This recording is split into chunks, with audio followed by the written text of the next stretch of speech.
तुम मुझे खून दो, मैं तुम्हें आजादी दूंगा।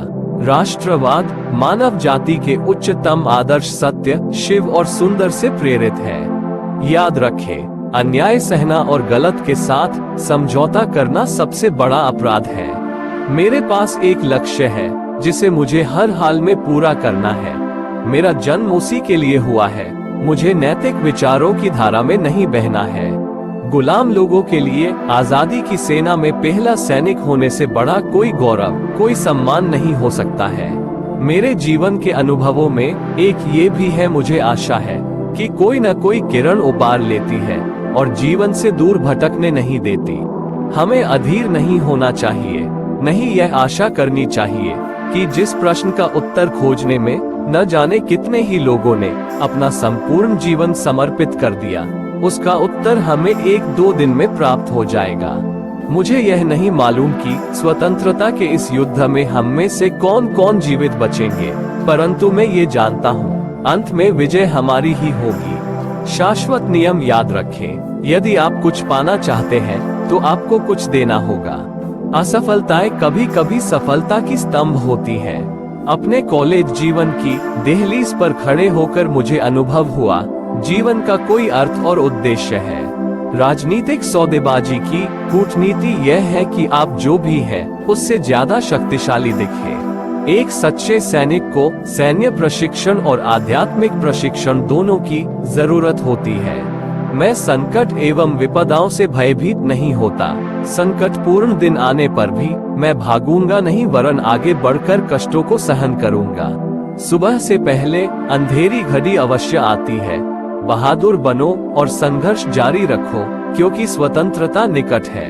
हम संघर्षों और उनके समाधानों द्वारा ही आगे बढ़ते हैं। मुझ में जन्मजात प्रतिभा तो नहीं थी, परंतु कठोर परिश्रम से बचने की प्रवृत्ति मुझ में कभी नहीं रही।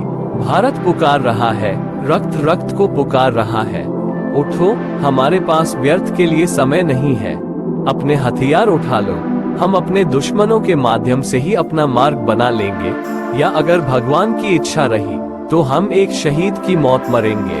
अगर संघर्ष न रहे, किसी भी भय का सामना न करना पड़े, तब जीवन का आधा स्वाद ही समाप्त हो जाता है। जब आजाद हिंद फौज खड़ी होती है तो वो ग्रेनाइट की दीवार की तरह होती है। जब आजाद हिंद फौज मार्च करती है तो स्टीमर की तरह होती है। एक व्यक्ति एक विचार के लिए मर सकता है, लेकिन वह विचार उसकी मृत्यु के बाद 1000 जीवन में खुद को अवतार लेगा। एक सच्चे सैनिक को सैन्य प्रशिक्षण और आध्यात्मिक प्रशिक्षण दोनों की जरूरत होती है।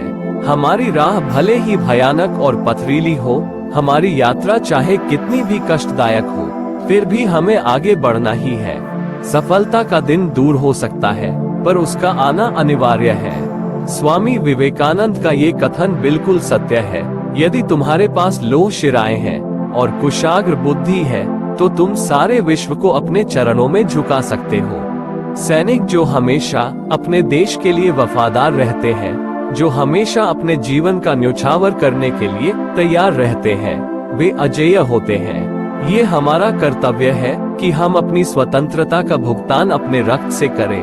आपके बलिदान और परिश्रम के माध्यम से हम जो स्वतंत्रता जीतेंगे, हम अपनी शक्ति के साथ संरक्षित करने में सक्षम होंगे।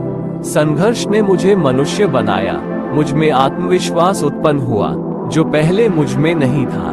भारत में राष्ट्रवाद ने एक ऐसी सृजनात्मक शक्ति का संचार किया है जो सदियों से लोगों के अंदर सुसुप्त पड़ी थी। सफल होने के लिए आपको अकेले चलना होगा।